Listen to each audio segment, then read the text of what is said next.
നമസ്കാരം, എല്ലാ കുട്ടികൾക്കും ഗ്രേസ് സാറാണ്. ഗ്രേസ് മാർക്ക് വിഷയമാകുമോ? ആകുകയാണ്.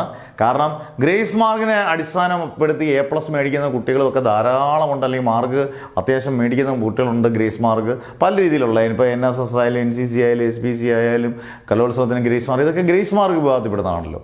അന്നേരം ഗ്രേസ് മാർക്ക് 100% ഗ്രേസ് മാർക്ക് കൊടുക്കുന്നതിന് എനിക്ക് 2022 വരെ അങ്ങോട്ട് 100% ഗ്രേസ് മാർക്ക് ഉണ്ടായിരുന്നു.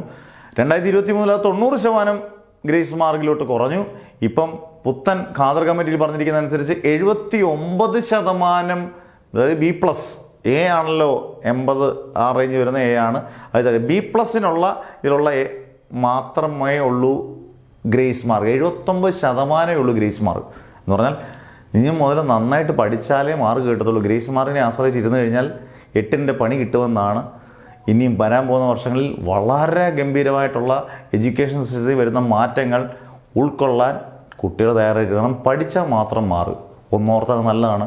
പഠിക്കുന്ന കുട്ടികൾക്ക് മാർക്ക് കിട്ടിയാൽ മതി. ചുമ്മാ കുറേ ഗ്രേസ് മാർക്ക് എപ്പോഴും നമുക്കൊരു അപ്രീസിയേഷൻ പോലെ കിടക്കണം. നമുക്കല്ലെങ്കിൽ വേറൊരു കോഴ്സിന് പോകുമ്പം ഒരു മെറിറ്റായിട്ട് കിടക്കണം. ഇതെല്ലാം കൂടെ കയറി വരുമ്പോഴത്തേനും നമുക്ക് പഠിച്ചത് ആരാണ് പഠിക്കാത്തവരാരാന്ന് മനസ്സിലാക്കാൻ പറ്റാതെ മിക്സായി പോകും.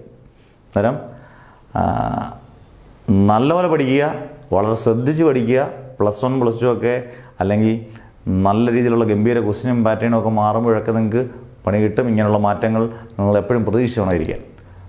അടുത്ത വീഡിയോ ആയിട്ട് വരുന്നവരെ നെവർ എവർ ഗിവ് അപ്പ്.